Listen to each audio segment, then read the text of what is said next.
We in the studio. We in the studio. With Rob in the studio. In the studio. In the studio. Catch a vibe in the studio. In the studio. We in the studio. With Rob in the studio. In the studio. We in the studio. Yeah, I'm in the studio with Rob. I need to make the heat flicker. Izzle on it, only thing can make a Rico beat sicker. So listen and get your wisdom. Gemstones on your head. Tub with the OG like Flintstones, good in bed. Been living a long time and he got something to say. Depending on how you feeling, dog, you might got something to pray. This type of influence that you ain't gotta filter through your liver. We in the studio with Rob. Come let the heat rock simmer. Yo, what's up? Welcome back to another episode of In the Studio with Rob. I am Rob. There was a lot of pauses in there. A lot of really awkwardly placed commas. You gotta be able to put a comma where you want to put a comma if you want to put a comma there. A lot of suspense. We are in the studio. Setting it all up. It's about drama. It's about the drama. What's up, Izzle? What's going on? How you doing, man? Feeling good, feeling great, sir. How are you? Hey, I'm good. Welcome back, people. And Izzle's up in here with me, and we doing our thing once again. Yes, sir. Hey, before we get started, though, just on a lighter note, real quick. I like light notes. I saw this thing. Or, I know going across the internet and all that other stuff about gorillas and 100 men and all this other stuff. That would die immediately.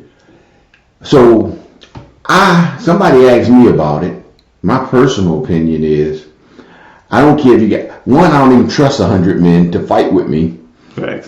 And especially if who's going against gorillas. So I figure about 50 to 75 of them going to leave. Yeah. So that means the gorilla got even less of a fight he gonna have to put in. Facts. But then on top of that, a gorilla got teeth, unlike our teeth. A gorilla has claws, unlike our nails. Facts. When he starts swiping and biting, we lose stuff. Limbs, skin, right. Blood. And like I said, I don't trust most brothers. Now, if I was in the bush in Africa somewhere, or maybe, some of these other remote areas where people, only way they survive is by sticking together, I might trust them. And still die immediately. Yeah, we might die, but I will trust them. Yes. At least we're going to go together, because that's how they survive. And you would go. If you talk about regular Americans and Europeans and people of that not of third world survival type mode, all them people going to leave you. So I ain't getting down with y'all. I'm sorry, I ain't fighting no gorillas. Third worlders might run on too. A couple of them might run away too. No, I think they got to do it. Poor ain't the same thing as gorillas. No, that's how they survive. That's how they eat. They fighting lions and tigers and bears every day. That's their thing. No gorillas. I know, but some of them are, because some of them are in those type of environments. So they see that. But so I'm gonna give them a pat. I don't know with them. I'm not saying they're going to win no fight. Don't get me wrong. They're going to lose too. That's good. I'm just saying that they're going to lose together. Oh, yeah. Where the rest of us going to scatter. However they lose, we agree they will lose. Yeah, if you ever got into a fight, you can't even trust your boy always to be there with you. Nah, you find out which boy is your boy. Yeah, so I ain't getting down with them. So, I just want to throw that out. Just for people that be thinking about that gorilla stuff and lying to themselves, thinking that, if you get an MMA fighter, we might win. No. MMA fighter will get his head bit off. That's all. Facts. So let's stop that. It's over. It's over for John Jones. Right. It's over. I'm all with Bone Jones, but you're gonna see his bones exposed. He was going up against the world. That guy. So anyway, with that, just wanted to touch on that so y'all can stop talking crazy. Ain't nobody beating no gorilla. I don't care what 100 you got. Nah. All right. So I got a question from somebody that asked me. They wanted to know about how I, where my relationship with God started and background, and then how has it grown over the years. And it's funny that it started. Again, my mom, very religious, and she loved God and she praised God all the time and prayed for us. And so it started with her, of course. And when we were young, my sisters and I, my mom, we went to church all the time. We would be in church from, like on Sundays, we go to church at 9 o'clock for service, and we'd be there till 12 o'clock at night sometime. We were there all the time. That's crazy. They had dinner at church, so you wouldn't leave. I mean, you just get by dinner and stay. So much church. So we was in church all the time, and then we went back for, Bible study. We had choir rehearsal. We had young people service. Probably 4 times a week I was in church. So church was instilled in me, and God, understanding God or knowing who He is and having that fear of God, reverence for God, was instilled early. When I became about 16, my mom gave me a choice. And she said, whenever it was Sunday, she would just say, hey, get up and let's go to church. You get up and you go to church. About 16, she said, hey, you going to church? Kind of shocked me. I never heard that before. Am I going? So, me being me, I'm going to see what you talking about. I said, no. Waiting for her to say, boy, get your butt up. However, she closed the door, left, and went to church. I stopped going to church after that. And I think I stopped for 2 reasons. One, because by then I'm getting to an age where I'm staying out a little later. I don't want to get up early in the morning and go to church. Also, I'm doing stuff that not really in line with me going to church. So I didn't want to play with that either. But also, by age 16, you had already gone to more church than the average human. Well, probably so. Yeah, probably so. But then the third thing was also that because we were struggling, we were poor, so we didn't have much. And I saw that. I think part of me was not happy with God. Because I'm like, my mom praying all the time. We going to church. We giving our last to, for tithes and offering. And we ain't got nothing. So I think I was kind of mad as well. Because I didn't understand a lot of things that God was doing that had nothing to do with money.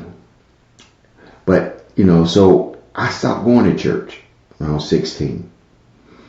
And then I started living the life I thought I wanted to live.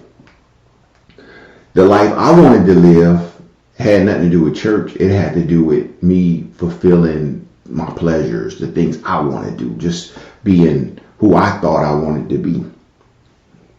That doing those things ended up with a baby early in life, ended up with a marriage that didn't work out, ended up doing a lot of things I'm not proud of, even though I know I've learned from them.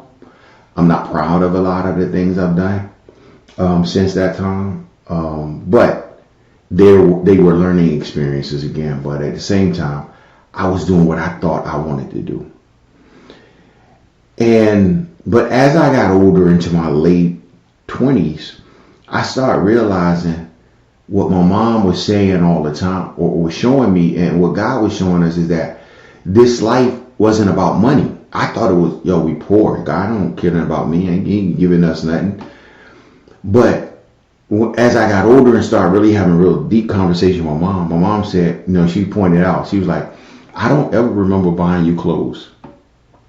And I'm like, huh? She said, I don't remember we growing up buying no clothes, taking y'all to the store, buying y'all clothes. And I was like, thinking, I was like, I don't remember you buying those clothes either. But we had clothes. But so it's kind of one of them things where, she used to say we were like the Hebrew children, and people don't know who that is, and read the Bible, so you'll see. But anyway, for 40 years, God made sure that their clothes didn't wear out, and while they was wandering in the wilderness, and she was like that one. She said, I guess clothes just grew with you, and I'm sure we got some clothes here and there, but the thing was that God made a way when how we didn't expect it, things we didn't know or pay attention to. I never got sick. As a child, I didn't get sick. I didn't go to the doctor. I didn't have checkups like all my kids. They go to get checkups. They get the teeth checked. All these things that we were doing for our kids as you have insurance. You do those things, but we didn't do those things, and we were fine. And so it was kind of like God was taking care of me, but I didn't realize it. So I had resentment for him. Then as I got older and my mom and started pointing certain things out to me, and I started really listening and thinking, I was like, yo, this was deeper than that. This was, I had things that I didn't realize I had. So then as I'm growing as a person and trying to, I need to do better in my life. I need to be a better person. And now I'm turning back to God. And I'm not talking about church, because I think that's one of the problems most people have. And I know I've struggled with that as well, with church, some churches anyway, where it's all about that emotional feeling of, people shouting and nothing wrong with that. But don't make me feel bad if I don't do the things that you do, in the emotional side of it. But because God is calling me to live a certain way. So anyway, as I start paying attention and learning more about, kind of going to church and learning that the things that I'm not good at, the things that I struggle with as a man, God is not holding those things against me. He wants me to grow through them. He wants to help me grow through them. And so I had to kind of refocus on what I thought a relationship with God really was. When I was, after I got married again, and we going to church, and I'm sitting around some brothers, some my age, some older. I was struggling with, I would curse when I play ball, get mad and want to fight. What you would say? So you get a little hype, and so people follow you, you yelling or they yelling, and it just get aggressive. Yeah, what you see? So anyway. So one of the things, what I was struggling with though was I was going to stop playing basketball. It was like, I can't play this game, because if I do this, then I'm not acting the way I should act, how God would want me to act. Because I can't be cussing out people and then saying I'm a child of God. So I wanted to quit. So what I was doing was, while I was at, I was working security at church one day, and I was talking to this older guy, and I was telling him, that I was going to stop playing, and he was like, why? And I told him why. He was like, there ain't no reason to stop playing ball. He said, that's something that you grow from, not stop and run from. And I was like, he said, listen, God know you ain't perfect. If you was perfect, you'd be dead. And he said, but you got to learn how to manage your behavior in a way that's pleasing to God. And it said, and running from it, only thing God's gonna do is put you in another situation to show you that you haven't grown. So what he told me, he said, next time you go play ball, he said, pray before you play. I was like, pray before I play. Okay, cute, catchy term. Sound good.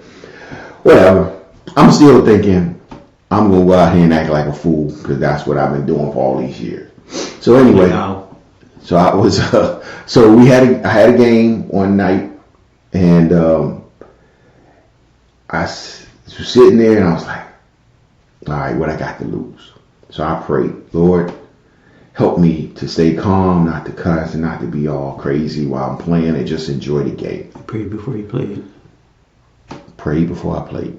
And nothing big, wasn't no long prayer, just something short and sweet. I went out there, and you doing warming up. I ain't thinking about the prayer no more. I ain't thinking about that. I'm just playing, warming up. We started playing. I'm cooking dudes. I'm having the game. Referee seemed like he ain't called no fouls on me. Seemed like he was giving me everything was going just right. I'm having a great game. The player, not the prayer. I'm thinking about playing right now. All I'm doing is playing. Not praying. Not praying no more. I already prayed, so I'm playing now. So I'm getting it in. I'm doing this half court. At the end of the half coming up, I shot it from half court. The ball went in. I started laughing. I'm like walking off the court. And again, I'm not even thinking about the prayer. As I'm walking off the court, a dude from the other team, as I walked past, he was like, "Oh, you must have prayed before you played." I started laughing because it was like, yo, because then it came back to me. That was the last time I cursed playing basketball. Did you curse during that game? No, I hadn't. It was like. So you didn't curse at all No. since that prayer? And so I don't say I never cursed again. It may, if something come up and you slip here or there. During another game? No. Basketball was different. It was different for me. I had more of a joy that, because, and again, I think I probably spent more time praying, prior to playing after that. It's like, yo, you need to get your head right. If your head and your heart is right before you do something, then all the negative stuff stays away from you. So the last time you cursed during the game was before the first time you prayed? Was before. Yeah. Right. What was it? What'd you say? We won't get into what I said because actually I don't remember. I don't know. You remember what happened to you? Probably something stupid. I got fouled, or somebody called a foul on me that I didn't like. And it was like a bad call? It may have been a good call, but it wasn't one that I wanted. Like a crappy call? It may have been a good one. You thought it was like bull? No, it probably would. Yeah, it might have been. So you probably said it. You probably, what you say? I may have said that wasn't right. Like, how did you get? We're not gonna go there because I need to keep talking to the people. Okay, all right, you're right. You're conversation right. Up with You're people right. So you prayed before you played. Yeah. So anyway, the point of that story was before we got on, and I hope some of y'all keep up. That's what we do. But anyway, but the point of that is that I had to learn that God had a plan for me to be better. But he wasn't gonna, and it was a way for me to get better that wasn't about me running from the problems or the situations that I was in, but it was including him in those problems or in those situations so that I dealt with them in a better way. Not that the problems would go away or not that the issues wouldn't be there, but I would deal with them better. And that played out not only on the court for me for years, but it also played out in my life in a lot, especially at work. It's like I didn't trip at work. And again, it had to do with the fact that I got a peace now that I didn't have when I was younger. And even when we was going to church as a kid and as I stopped going, I didn't have that peace of knowing that I'm not the one in control of my life. I do the best I can, and I'm trying to figure things out as I go along. But ultimately, God has a plan, and I'm trying to align my life with his plan. So the growth that I'm having over the years, or through these years, is that the more time I spend with God in prayer and in his word, and even with other brothers helping me to understand certain things, the more time I spend in those good environments, the better I'm able to handle situations when they come up. So I'm not looking for the violent reaction. I'm not looking for the cursing out of people. I'm not looking for even the kicking people to the curb and not talking to them no more. I'm looking, it's an inner peace. So it's like, yo, I don't have to ignore you. Like when your children, or like I say for me, when my children do things or that could hurt me or that hurt me, my feelings, whatever, and it's like, I don't have to cut them off. I don't have to stay away from them. I may give them their space, but I'm always going to be here for you because I understand that you got a growth to do just like I do. And I think that's what God did with me. It's like, yo, he didn't cut me off. He just said that when you get your head right, come on back and I'll be here for you. And so that's what I try to do with my kids first and foremost, but also most people that come into my life. I ain't cutting you off. People, I get people, you got to give people boundaries and all that, and that's great. But I'm not cutting you off.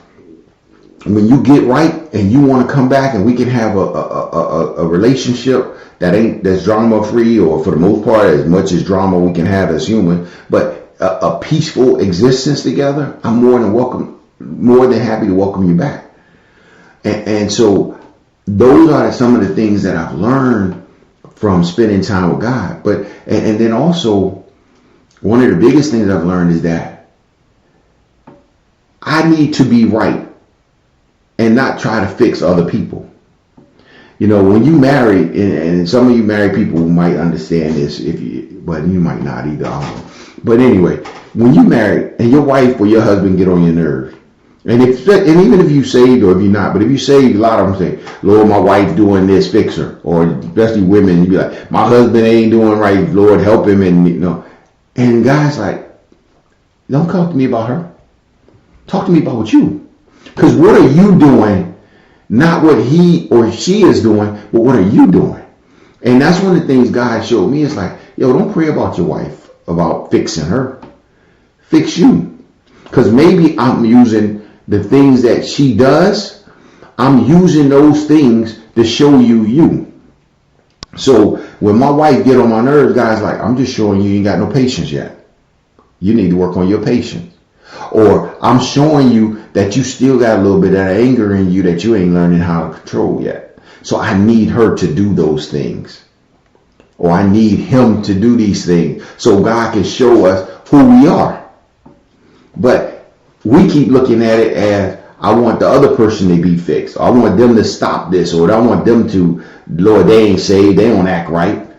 I'm definitely being shown all of those things. Well, if you married, you will be shown all them things. But again, it's about you. It ain't about her. I'm being shown that I'm being shown all of that. A lot of that, right? So, I mean, and again, but I think the good thing about it is, once I kind of wrap my head around that it's not her or it's not them, it's me.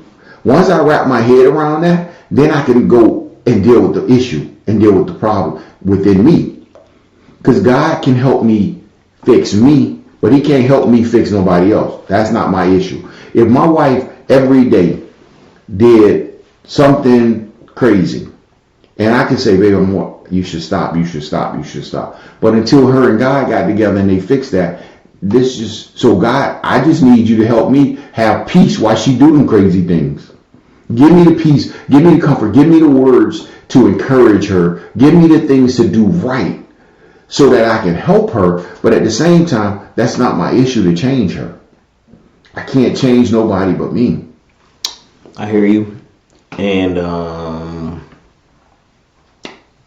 you said earlier, like that stuff about you're not perfect if you're alive and fix you, but what if you're perfect and alive?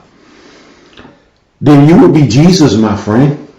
And since you're not him, or no one is him, so that means you're perfect. This is funny thing about being, people talk about, I want to be perfect. I want to get right. And I'm good with slow walking this perfection thing, because I look at it like this. When I'm perfect, or when I get to that almost perfect stage, God is going to say, well, I have no need for you there. I need to bring you home because you're going to mess up. So I need you as close to heavenly bound as you can get. I need to bring you home. I ain't ready to leave here yet. So I'm okay with this slow walking, this perfection thing. Because I mean, not to say that, look, heaven is great, and I'm sure, I ain't never been there, but, from reading and the different talks, the way the Bible talks about heaven, it looks great. Yeah, it looks great and everything's cool. However, I still believe there's things here for me. And there's things that God want me to do here. So I'm not rushing to get to heaven. I want to enjoy my life here. But the problem too many times is that we don't enjoy our life here because, one, you either rushing to get to heaven. So now you so busy thinking about heaven that you don't think about the person next to you. Or you don't think about heaven or hell and you causing problems in everybody else's life because you just don't even care about nothing because you like, well, there's nothing else out there, but you're dead. And I'm not knocking it. Look, if that's what you feel, that's on you. I can't convince you heaven and hell. But I look at it like this. When people talk about, like my mom died. In my mind and in my heart, I'm going to see my mother again because my mom died and she went to heaven. Now, I know how she went to heaven because she believed in Jesus. If I'm not going to believe the same thing, then I'm not going to get where she is. And I want to be with her and Jesus, of course. But I want to see my mom again too. So I'm sticking with that. And you could believe whatever you want, and that's fine. I'm not going to knock you for that. You know, people, I guess, eventually, we all going to find out who's right. So I just hope that if you choose not to believe and you wrong, you in trouble. Somebody in trouble. If I choose to awkward. if I choose to believe and there is no heaven or hell, and I still believe, in the bottom line, I ain't lose nothing. It is what it is. It's over. But if you're wrong and you don't believe, you got a different issue that you won't have to deal with. But again, but either way. What if you wrong and then you a caterpillar? Yeah, that's what But you remember that you was in the studio like 10 minutes ago. yeah, so that, but again, I don't know. Now you caterpillar Rob. Because I would think about the way, you know, even that is like, how did you treat certain animals? It's like, dang, I gotta be a caterpillar, so somebody gonna grab me, I ball up, and they throw me into the wall. Because I've done that. I was a crazy little kid. You know, we used to grab fat caterpillars, throw them around. Nobody cared about it. Tyler go bite your head off. Right, you know, so it's kind of like, man, now I gotta be one. So anyway, so I'm trusting that we got super object. All right, where are you in your faith journey? Where am I? Yes, you were. I'm still growing. And that's the beauty of it. Because God is infinite, and you know, bottom line is He's eternal. I'll never know enough or have enough of me, of growth, to know all there is to know. But I'm going to continue to grow. And that's what I want to do, because as I continue to grow, I become a better person. I become a better husband, a better father, a better friend. You know, and in reality, even bad people, when I say bad people, even unsaved people want to be better fathers, better wives, better husbands, better, you know, better kids. You know, we all want to be better. So either way, that's what my walk with God is getting me to do. It's helping me to be better. When a friend calls and says somebody passed away in their life, I got that empathy for them, and I'm like, yo, what can I do to help you? Or I can send them a card, or I can just sit with them, or I can pray for them at that moment.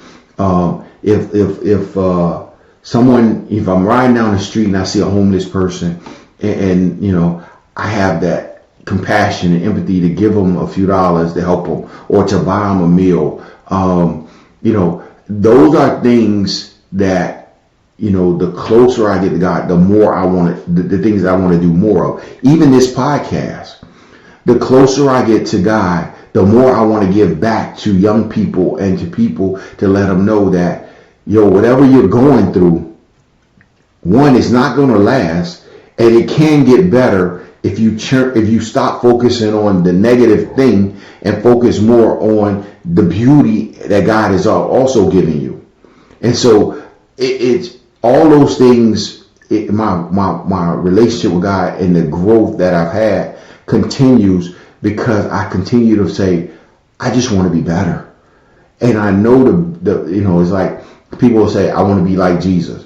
And yeah, I want to be like Jesus, but I know I ain't going to be like Jesus on this earth. But if I'm better and I'm more like him today than I was yesterday, then that's an improvement. I'm not looking for perfection anymore. I'm looking for improvements. I'm not looking to say, oh, I know every scripture in the Bible. I'm not trying to learn every scripture in the Bible. That ain't me. Look, I can't. My memory don't work that way. I'm sorry. I ain't gonna learn that. I'm not sure you remember all your grandchildren's names. Right, I forget the name. So yeah. So I'm not trying to learn that. But I know that when I'm in trouble or when I'm in need, I can open the Bible and find a scripture, or I can Google a scripture that's gonna help me. So I don't need to learn them all word for word. And I don't need to be like brother so-and-so or sister so-and-so in church. I just need to be me. If I don't speak in tongues or if I don't do what they do, that's cool. If God want me to do it, he gonna have me do it. I don't need to do anything because they do it and feel less than. I just need to be better today than I was yesterday. I need to be closer to God than I was yesterday. And even when I move closer to him and I make a mistake and I sin or fall short, I can go back and say, Lord, forgive me, I messed it up, and start all over again and keep it moving. And he gonna be like, yo, cool, as long as you come back, we good. It ain't that deep. I think we make our relationship with God and so deep because we get into the religious side of people telling us all the other stuff. No, I need to be better. There are things that there is sin, and God don't like sin. We all know that. But I'm not trying to commit a sin. I'm trying to do better. When I was living out in the world, I didn't care about sin. I was just doing it. Mad sin. Yeah, I'm just doing it because that's what it was. Now I understand that that's not what God wants for me. What you was doing? So because of he don't want that for me, I'm not doing those things no more. And so now what I'm trying to do is I want to live a life that's pleasing to him. And people will say, well, you don't have no fun. Please, man, I have plenty of fun. I travel, we go to islands, we go dancing, we do whatever we want to do. I just do it in a different way. I don't need to, have people cussing at me and I don't need to listen to music and talk about calling my wife different names that I would never call her in the song. And I don't need that stuff. For anybody else that want it. Yeah, so anybody else that do it, that's on them. But I don't. So I'm not even knocking you, but I'm just saying the growth comes over time. Spend time with God. Have those conversations with God for you to see what God wants for you. Spend that time reading and understanding. These are things that God don't want us to do. And you'll understand what you can do. It's not like your life ends because you get saved. You can continue to play basketball if you play basketball, and you can continue to watch sports. You can continue to go and dance and have a good time. You just do it differently. You continue to go to the movies. You might not want to watch all the movies because you don't want to be some certain things you just don't need to see. But you can continue to do most of it. It's not like we stop, but we grow. And certain things you will not do just because over time it's like, I don't need that in my life no more. And I think, it won't be because the pastor said don't do it. It's because I've grown and I don't need it in my life. That's all. So as you look and examine your relationship with God, I would just tell you, spend time searching for your own growth and your relationship with God. Just like with any father, we got to build a relationship. I got a relationship with my sons. Word up. I got a relationship with my daughters. And so, but those relationships come from us spending time together. If I'm a deadbeat father and never spent no time with them when they were kids, it's kind of hard for them to want to come to me. But because they've known me, known that I'm going to be there for them, even when things go wrong, they're always coming back. And that's God. He's always going to be there for us. So even when we fall away and go do our own thing, we can always go back to him. So again, focus on your relationship with him, not what everybody else what everybody else's relationship look like. Your relationship with God is not going to look like mine. My relationship with God is not going to look like yours. It's not supposed to. We different people. We dealing with the same God, but we different people. So just like we deal with our children in different ways, God deals with his children in different ways. He gives each one of us what we need. Not what he ain't going to give me what Israel need. He going to give me what I need. He going to give Israel what he need. And he knows how to divvy those things out. So trust him. Spend some time with him. Learn. Don't be afraid to again, find you a church home, somebody that's going to teach you the word. Teach you Bible, not teach you what their thoughts are and their own little stuff. But find someone who's going to actually teach you the word and help you grow as a child of God. And then you'll see big changes in your life, and I think you'll be satisfied with where your life is going, and you'll feel a peace. And that's one of the things I hope that y'all get from me. I got a peace that's crazy. I don't stress over stuff no more like I used to. Peace, man. It's like, God got this. no matter how bad it get, I know God got me. He gonna figure it out. And so that gives me a little peace, and that way I can enjoy the joy that I also have. So with that, again, I hope you guys got a little something. I hope you're gonna grow a little bit. Whoa. Oh, I'm sorry. Whoa. People have questions. People got some questions. All right, let me back up since the people got questions. Go ahead, people. First question, sir. Who was stealing clothes for y'all? Who was stealing clothes? Yeah, because Nobody. I mean, all that stuff you said, you know, Yeah. the clothes will grow with us. Yeah, no, That's but I'm cool. saying nobody. I don't know how we got clothes. I could be honest with you, I really don't know.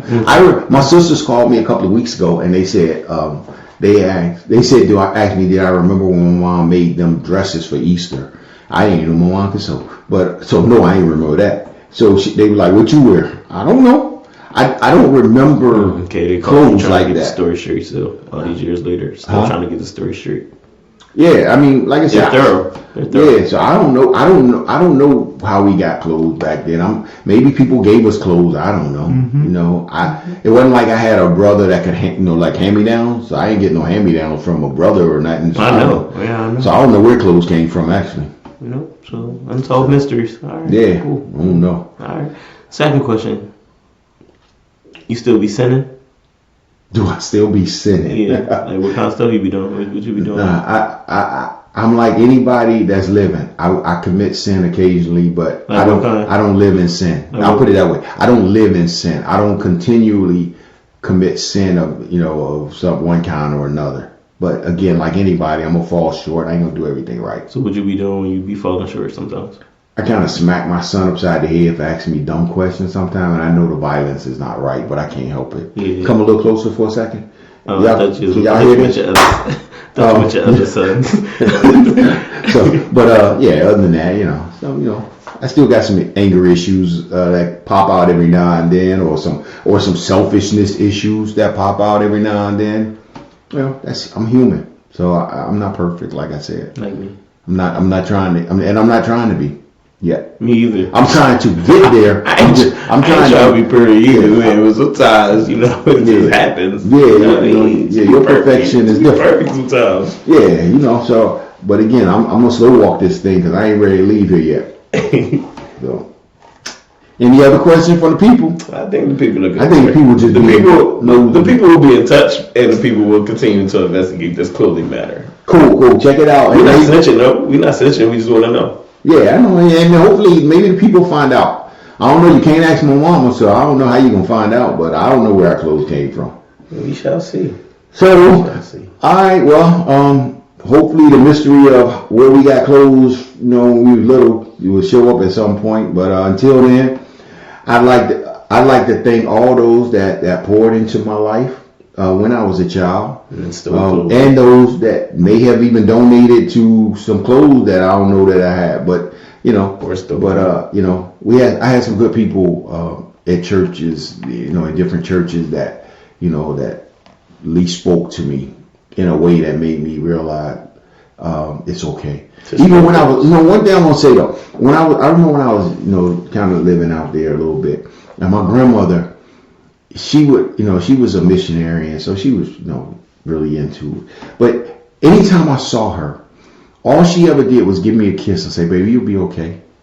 And that was so encouraging. She never judged my life, never tried to judge me for not living the standard that I'm sure she had for me, or that she thought I should be living at. She just said, "Baby, you'll be okay." And she'll say, God got you, and when he want to bring you in, he'll bring you in. And that it relieves so much pressure to know that, let me just do this thing, and me and God will figure it out when it's time. And I just think that's true for everybody. You and God got to figure your own walk out. So hopefully you guys figure it out sooner than later, so you can enjoy the peace and the joy that comes with having a relationship with him. But hopefully you figure those things out. Like always, if you got any questions, hit us up. Also, we want y'all to do a few things. Like, subscribe, tell a friend, to tell a friend, to tell a friend, to tell a friend, to tell a friend, and so on and so forth. All them friends. Until all friends are told. That's right. So share us with other people, man, and you know, and tell them so they can get some of this wisdom as well, and you know, hopefully they'll grow as well. So don't keep it to yourself. All right. So we'll talk to you guys soon. All right. Be easy. Gotta go. Bye. Peace. Studio. We in the studio. We in the studio. We Rob in the studio. In the studio. In the studio. Catch a vibe in the studio. In the studio. We in the studio. We Rob in the studio. In the studio. We in the studio. Catch a vibe. Yeah, I'm in the studio with Rob. I need to make the heat flicker. Izzle on it, only thing can make a Rico beat sicker. So listen and get your wisdom. Gemstones on your head. Good with the OG like Flintstones, good in bed. Been living a long time and he got something to say. Depending on how you feeling, dog, you might got something to pray. This type of influence that you ain't gotta filter through your liver. We in the studio with Rob. Come let the heat rock simmer.